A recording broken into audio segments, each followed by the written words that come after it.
Hello everyone, मैं Naeem Khan, assistant professor in geography, new professor academy YouTube channel पर आप सभी व्यूअर्स का बहुत बहुत स्वागत करता हूं। आज की इस वीडियो में हम आपके सामने हाजिर हुए हैं। जीएस जो सेक्शन है, यूपी में जो यूपीपीएससी एग्ज़ाम कराएगी, यूपी असिस्टेंट प्रोफेसर जीडीसीज़ के लिए, उसमें जो जनरल स्टडीज़ का जो क्वेश्चंस आएंगे 30, उसको किस तरीके से अप्रोच किया जाए और कैसे उसकी तैयारी की जाए, इसी टॉपिक पर हम बात करेंगे। जैसा कि आपको मालूम है, हमने आपको पिछली वीडियो में बताया था कि यूपी में जो असिस्टेंट प्रोफेसर का एग्ज़ाम होगा राजकीय महाविद्यालयों के लिए, उसमें 120 क्वेश्चंस आएंगे, 2 घंटे का समय होगा। उस 120 क्वेश्चंस में से आपके सब्जेक्ट के 90 क्वेश्चंस होंगे और 30 क्वेश्चंस आपके जनरल स्टडीज़ से आएंगे। और जिस जनरल स्टडीज़ से जो क्वेश्चंस आएंगे उसका सिलेबस ही आपकी स्क्रीन पर है। इस सिलेबस को यूपीपीएससी ने 6 सब सेक्शंस में डिवाइड किया है। तो हम एक एक करके इन 6 सब टॉपिक्स पर बात करेंगे, इसको कहाँ से स्टडी किया जाना चाहिए और किस तरीके से इसकी स्टडी की जानी चाहिए, जिससे कि आप इसमें ज़्यादा से ज़्यादा स्कोर कर पाएँ। आपको मालूम है कि जनरल स्टडीज़ का रोल आपके सिलेक्शन में बहुत ज़्यादा होने वाला है, क्योंकि सब्जेक्ट पर बढ़त लेना, सब्जेक्ट में ज़्यादा स्कोर करना बहुत मुश्किल होता है। क्योंकि सब्जेक्ट में जो लोग एग्ज़ाम देते हैं, जिनकी तैयारी, जिन्होंने नेट जेआरएफ क्वालिफाई किया है, तो उनके मार्क्स में डिफरेंस नहीं हो पाता, 1-2 नंबर का ही डिफरेंस हो पाता है। लेकिन यहाँ पर काफ़ी डिफरेंस क्रिएट हो सकता है। ये वीडियो उन लोगों के लिए भी इम्पोर्टेंट होने वाली है जो किसी कम्पिटिटिव एग्ज़ाम की तैयारी नहीं करते हैं, ना ही उन्होंने यूपीएससी की तैयारी की है, ना ही उन्होंने यूपीपीएससी की तैयारी की है। तो उनके लिए जीएस का सेक्शन और ज़्यादा इम्पोर्टेंट हो जाता है, क्योंकि इस सेक्शन में जिन लोगों ने यूपीपीएससी की तैयारी या यूपीएससी के प्रीलिम्स की तैयारी की है, उन्हें दिक्कत बहुत कम होने वाली है। जैसा आप देख पा रहे हो, ये जो सिलेबस है वो यूपी प्रीलिम का जो एग्ज़ाम होता है, उसमें 2 पेपर आते हैं, GS1 और GS2। तो GS1 और GS2 का ही ये सिलेबस है। आखिरी जो 6 नंबर का पॉइंट है, mental ability and statistical data analysis, ये आपका सीसेट वाला जो पेपर GS2 होता है उसका भाग है। जबकि पांचों जो सेक्शंस हैं, ये आपके GS पेपर 1 में कवर हो जाते हैं। तो मैं समझता हूं कि जिन लोगों ने यूपीपीएससी के प्रीलिम्स की एग्ज़ाम्स दिए हैं या अच्छे से तैयारी की है, या फिर यूपीएससी की उन्होंने तैयारी की है, उन्हें इसमें दिक्कत नहीं आएगी। इसमें सबसे ज़्यादा दिक्कत जो आने वाली है वो उन लोगों के लिए आएगी जिन्होंने किसी भी कॉम्पिटिटिव एग्ज़ाम की तैयारी नहीं की है। स्टार्ट करते हैं जनरल साइंस से। पहला जो सब सेक्शन है जनरल स्टडीज़ का, जनरल साइंस। जनरल साइंस में जो क्वेश्चंस आते हैं, बहुत बेसिक क्वेश्चंस आते हैं। इसके लिए आपको बहुत ज़्यादा टेक्स्ट बुक या बहुत ज़्यादा किताबें पढ़ने की ज़रूरत नहीं है, जहाँ तक मैं मानता हूँ। इसमें आप 2 काम कर लें। पहला काम ये करें, आपकी एनसीईआरटी की कुछ जनरल जो साइंस की बुक हैं उसको पढ़ लें, कुछ बेसिक वाली 11 तक, हाई स्कूल 11 तक की जो बुक्स हैं उनको स्टडी कर लें। उसके बाद में जो यूपीपीएससी के प्रीलिम्स के एग्ज़ाम्स हुए हैं, प्रीवियस ईयर के क्वेश्चन पेपर आप कलेक्ट कर लें, उसका जो कंपाइलेशन मिल जाएगा मार्केट में, वो ले लें। और जनरल साइंस के जहाँ जहाँ क्वेश्चन पीसीएस पूछती है, चाहे वो लोअर पीसीएस में पहले पूछा करती थी, उन सब से क्वेश्चंस को आप अध्ययन करें और उससे नोट्स बनाएं। और एक इसके साथ साथ आप एनसीईआरटी की किताब भी पढ़ लें। इससे आपको बहुत हेल्प मिलने वाली है। आप जब देखेंगे प्रीवियस ईयर के क्वेश्चन पेपर्स, तो आप ये पाएंगे कि जनरल साइंस के बहुत लिमिटेड क्वेश्चंस हैं। यूपीपीएससी उन्हीं को बार बार रिपीट करती है, वही क्वेश्चंस बार बार रिपीट होने लगते हैं, क्योंकि ये जो जनरल साइंस के क्वेश्चंस आते हैं वो मोस्टली एप्लीकेशन बेस्ड होते हैं। तो इनमें आप इसके लिए 2 सोर्स को फॉलो करें सिर्फ। एक तो आप करंट अफेयर्स तो आप पढ़ेंगे, उससे भी आपको जनरल साइंस की चीज़ें जो घट रही हैं करंट अफेयर्स में, वो आप नोट डाउन करते रहेंगे। और प्रीवियस ईयर के जो क्वेश्चन पेपर्स हैं, जो फर्स्ट पेपर है यूपीपीएससी का जीएस फर्स्ट, वो बहुत इंपॉर्टेंट रोल अदा करेगा। उससे आप नोट्स बना लें, कुछ जनरल साइंस के क्वेश्चंस को पढ़ें, उनके आंसर्स को पढ़ें, उनके ऑप्शंस को और ज़्यादा एक्सप्लोर करें और नोट डाउन करते रहें। उसके बाद में जो दूसरा सब सेक्शन है, current events of national and international importance. ये कुल मिला के करंट अफेयर्स है। इसमें ऐसे ही क्वेश्चंस आते हैं जैसे यूपीपीएससी में यूपीपीएससी के प्रीलिम एग्ज़ाम में आते हैं। तो इसके लिए आप 2 चीज़ें आप फॉलो करें। एक तो आप घटना चक्र जो आता है, मंथ 6 मंथ की करंट अफेयर्स आती है और एनुअल भी आता है, एक तो उसको आप फॉलो करें। लेकिन आप बीच में ये ना सोचें कि हम टोटली उसी के ऊपर निर्भर हो जाएं या उसी के ऊपर डिपेंडेंट ना हों। इसके साथ साथ एक काम और आप कर लें, डेली बेसिस पे आप इंडिया टुडे या और सारे जो करंट अफेयर्स हैं, जो पॉइंट्स में आपको करंट अफेयर प्रोवाइड कराती हैं, जो जो इम्पोर्टेंट घटनाएं घटी नेशनल और इंटरनेशनल लेवल पर, उनको आप नोट डाउन करते रहें। जो इम्पोर्टेंट एरियाज़ हैं जहाँ से यूपीपीएससी का सवाल पूछती है, चाहे वो अवार्ड्स हों या स्पोर्ट्स में अवार्ड हों या अलग अवार्ड्स हों, कहीं पे कोई नई पोस्ट पर किसी का अपॉइंटमेंट हुआ है या कोई बड़ी पर्सनैलिटी का निधन हुआ है या फिर किसी देश में इलेक्शंस हुए हैं और किसी प्राइम मिनिस्टर या प्रेसिडेंट का अपॉइंटमेंट या सिलेक्शन हुआ है, तो इन सब को भी आप ध्यान में रखते चलें। और करंट अफेयर आप जब भी पढ़ें एक चीज़ ध्यान में रख लें, जैसे कि ये सबसे लास्ट में आप देखें सिलेबस के, तो इसमें एक नोट लिखा हुआ है कि candidates are expected to have general awareness about the above topics with special reference to Uttar Pradesh. इसका मतलब करंट अफेयर आप जब भी पढ़ें तो उसमें उत्तर प्रदेश की जो करंट अफेयर्स घट रही हैं उसको आप ध्यान में रखते चलें। आप यूपी का सर्वे पढ़ सकते हो, उसका बजट पढ़ सकते हो, यूपी की इकॉनमी के बारे में, जो यूपी सरकार नई नई योजनाएं शुरू करती है वो उन इम्पोर्टेंट योजनाओं के बारे में आप जानते चलें। ये आपकी बहुत हेल्प करेगा। तो करंट अफेयर्स आपको इसी पर्सपेक्टिव से तैयार करना है जिस तरीके से इसमें सवाल पूछे जाते हैं। इसमें बहुत लंबे चौड़े सवाल या स्टेटमेंट वाले सवाल, बहुत डीप क्वेश्चंस नहीं पूछता पीसीएस। इसमें जनरल से क्वेश्चंस आते हैं, अवार्ड से संबंधित, नए अपॉइंटमेंट से संबंधित, पर्सनैलिटी से संबंधित, योजनाओं से संबंधित।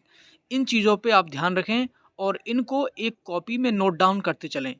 और आप करंट अफेयर्स को डेली बेसिस पे अप्रोच करें।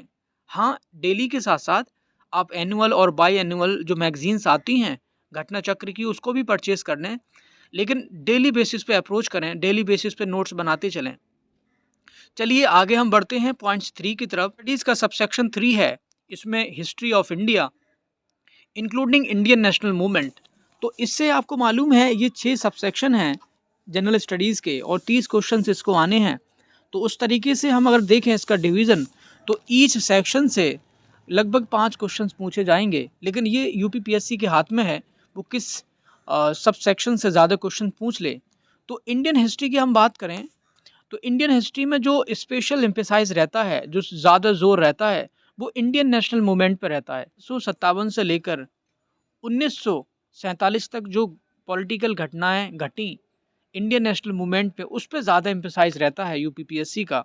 अगर मैं इस तरीके से इसको डिवाइड करूं कि इंडियन पूरी इंडियन हिस्ट्री से अगर आपके 5 क्वेश्चंस आते हैं तो उस 5 क्वेश्चंस में से 3 क्वेश्चन तो खाली इंडियन नेशनल मूवमेंट से होंगे। बाकी एक क्वेश्चन आपका एंशिएंट हिस्ट्री से हो सकता है, कल्चर से हो सकता है, या एक क्वेश्चन मिडिवल हिस्ट्री से भी हो सकता है। तो आपका एम्फेसाइज होना चाहिए इंडियन नेशनल जो इंडियन नेशनल मूवमेंट है उस दौर की हिस्ट्री पे आपका ज़्यादा ध्यान होना चाहिए। इसके लिए आप ये करें कि आप तो या तो आप वो पढ़ लें, स्पेक्ट्रम की बुक आती है छोटी सी इंडियन हिस्ट्री की, मॉडर्न हिस्ट्री की, उसको आप पढ़ लें। या उसके साथ साथ आप चाहो तो इन जो एनसीईआरटीज़ हैं हिस्ट्री की क्लास 6 से लेकर क्लास 12 तक, उनको आप अच्छे से पढ़ लें। और उसके साथ साथ आप प्रीवियस ईयर के जो क्वेश्चन पेपर्स हैं प्रीलिम यूपीपीएससी के, उसको तो आप पढ़ेंगे ही, उससे आपका इंडियन हिस्ट्री वाला सेक्शन कवर हो जाएगा। उसके साथ में अगले सेक्शन पे बढ़ते हैं, section number 4, Indian polity and economy. Indian polity और इकोनॉमी के लिए आप चाहो तो इंडियन पॉलिटी के लिए लक्ष्मीकांत की बुक को रेफ़र कर सकते हो। उसमें बहुत ज़्यादा फैक्चुअल जानकारियाँ हैं जो पूछी जाती हैं यूपीपीएससी में। और यूपीपीएससी में जो क्वेश्चंस पूछे जाते हैं इंडियन पॉलिटी से, वो बहुत बेसिक लेवल के होते हैं, जैसे प्रेसिडेंट की पावर्स, उससे संबंधित आर्टिकल्स, प्राइम मिनिस्टर की पावर्स, सीएम की पावर्स, गवर्नर्स की पावर्स और उनसे संबंधित आर्टिकल्स, ऐसे क्वेश्चन ज़्यादा पूछे जाते हैं। तो इनके लिए आप लक्ष्मीकांत पढ़ लें। लक्ष्मीकांत के साथ साथ पढ़ने चाहो तो एनसीईआरटी आप पढ़ सकते हो और प्रीवियस ईयर के क्वेश्चन पेपर्स दे सकते हो। और इसके लिए एक चीज़ और ज़रूरी है, यूपीपीएससी के कुछ फेवरेट आर्टिकल्स हैं जो इंडियन कॉन्स्टिट्यूशन से ये हर बार पूछती है। तो एक कैलेंडर टाइप का मिलता है मार्केट में, आप उनको खरीद लें। सारे संविधान के जो मेन इम्पोर्टेंट आर्टिकल्स हैं, सब सबके बारे में बेसिक चीज़ें मिल जाती हैं। वो उससे एक ब्रीफ हिस्ट्री, एक ब्रीफ ओवरव्यू पूरी कॉन्स्टिट्यूशन को आपको मिल जाता है इंडियन पॉलिटी का। तो उसको परचेज़ कर लें रिवीजन के लिए।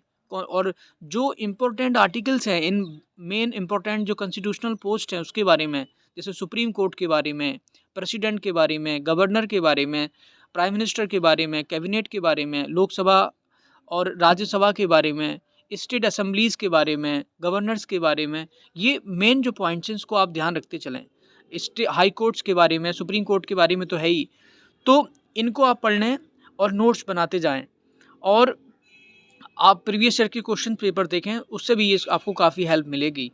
इंडियन इकोनॉमी के लिए आपको बहुत ज़्यादा पढ़ने की ज़रूरत नहीं है। इंडियन इकोनॉमिक डेवलपमेंट की बुक है, उसको आप पढ़ लें। उसमें प्लानिंग, इंडिया की प्लानिंग के बारे में आपको चीज़ें मिल जाएंगी। प्लानिंग कमीशन हैं जो 12 जो प्लानिंग 5 ईयर्स प्लान थे उनके बारे में आप पढ़ लेंगे। और बेसिक इंडियन फीचर जो इकोनॉमी के हैं उसके बारे में पढ़ेंगे आप। यूपी के बारे में पढ़ें आप, इकोनॉमी के बारे में तो उसमें एग्रीकल्चर और कॉटेज इंडस्ट्री, उसके साथ साथ आपका फूड प्रोसेसिंग इंडस्ट्री, ये सारी चीज़ें इंपॉर्टेंट हो जाती हैं। और यूपी के जो डिस्ट्रिक्ट लेवल के जो उत्पाद हैं, जो यूपी में स्पेशलाइजेशन है, हर डिस्ट्रिक्ट का वन प्रोडक्ट वन डिस्ट्रिक्ट वाली जो पॉलिसी है, उसको आप पढ़ लें, उससे एक आध क्वेश्चन ज़रूर बनता है। तो इंडियन इकोनॉमी के बारे में आप करंट अफेयर्स से भी बहुत सारी चीज़ें कवर करेंगे। जैसे आप डेली बेसिस पे करंट अफेयर्स पढ़ेंगे या आप एनुअल करंट अफेयर्स पढ़ेंगे, उसमें आप इंडियन इकोनॉमी के बारे में क्वेश्चन काउंटर करेंगे, उनको आप पढ़ते जाएँ और उसके नोट्स तैयार करते जाएँ। अगले सेक्शन में आप आएंगे geography of India and world. इसके लिए आपको, ज्योग्राफी के लिए आप ये करें कि आप एनसीईआरटी 6 से लेकर 12 तक की जो एनसीईआरटीज़ हैं उसको अच्छे से पढ़ लें। और पढ़ने के साथ साथ अपने इम्पोर्टेंट जो चीज़ें हैं उसको नोट डाउन करते जाएं। और उसके साथ साथ इसमें और ज्योग्राफी में आपको और ज़्यादा चीज़ें पढ़ने की ज़रूरत नहीं है। एनसीईआरटी आप 6 से लेकर 12 तक की कवर कर लेंगे तो मोर देन सफिशिएंट है। उसके बाद में आप सब सेक्शन 6 पे आते हैं, mental ability and statistical data analysis. इसके लिए आपको जो यूपीपीएससी का प्रीलिम होता है उसमें जो सीसेट का पेपर आता है उसकी हेल्प लेनी होगी, क्योंकि इसमें भी जो बेसिक क्वेश्चंस जो आएंगे रीजनिंग के और मैथमेटिकल कैलकुलेशंस के, वो उसी तरीके के होंगे जैसे सीसेट में आते हैं। तो आपको करना ये है कि आप प्रीवियस ईयर के क्वेश्चन पेपर्स उठाएं, उसके बाद में रीजनिंग वाले क्वेश्चंस को आप सॉल्व करें। और आपको मेथड जानना है कि कैसे अप्रोच करना है, क्वेश्चंस को कैसे सॉल्व करना है। रीजनिंग के क्वेश्चंस भी आते हैं, उसमें बेसिक कैलकुलेशंस के, उसमें परसेंटेज है, और उसमें ब्याज है, इंटरेस्ट रेट है, ये सारी चीज़ें, और वर्क वाले क्वेश्चंस आते हैं। तो इन सबको आप अच्छे से सीख लें और जितनी प्रैक्टिस करते हैं, एक्चुअली जो रीजनिंग होती है और ये रीजनिंग के साथ जो मैथमेटिकल कैलकुलेशंस होते हैं, ये बहुत ज़्यादा प्रैक्टिस मांगते हैं। जितनी ज़्यादा आप प्रैक्टिस करेंगे इन सवालों की, उतना आप उसमें महारत हासिल करते जाएंगे, उतने ही वो सवाल आपको इजी मालूम देंगे। तो आप तरीका सीख लें क्वेश्चन को कैसे अप्रोच करना है, क्योंकि आपका जब क्वेश्चन आएगा एग्ज़ाम में तो उसका नंबर, आंकड़ा चेंज हो सकता है, उसका डेटा बदल सकता है, लेकिन आपके सॉल्व करने का तरीका वो वैसा ही होगा।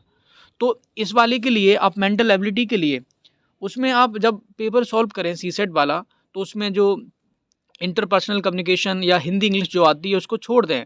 बाकी उसमें जो सेक्शन है आपका ये मेंटल एबिलिटी वाला और स्टैटिस्टिकल डेटा एनालिसिस वाला, इस पे आप बार बार उसे सॉल्व करें और सीखें, तो इससे आपको बहुत ज़्यादा हेल्प मिलेगी।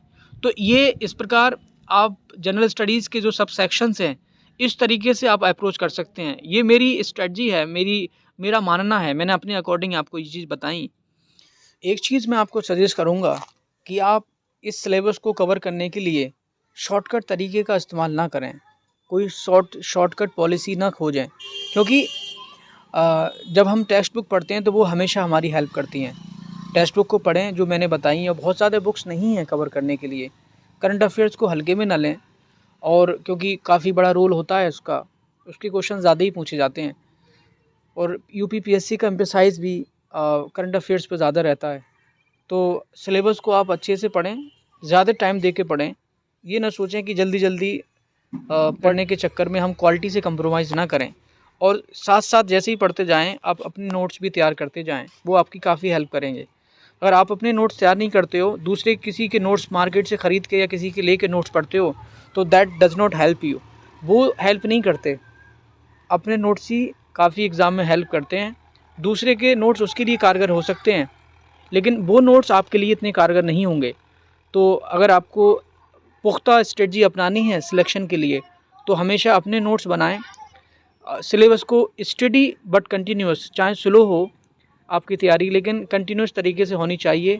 भले ही स्लो कवर करते चलें, उससे आपको हेल्प मिलेगी। पढ़ने के साथ साथ रिवीजन भी ज़रूरी होता है। जैसे जैसे जो चीज़ें आप पढ़ें, वीकली बेसिस पर आप अपने नोट्स को रिवाइज़ करते जाएं, इससे आपको काफ़ी हेल्प मिलेगी। तो आज की वीडियो में मैं इतना ही बताना चाहता था। अगर वीडियो आपको पसंद आई हो तो लाइक करें और चैनल को सब्सक्राइब करें। Thank you for watching.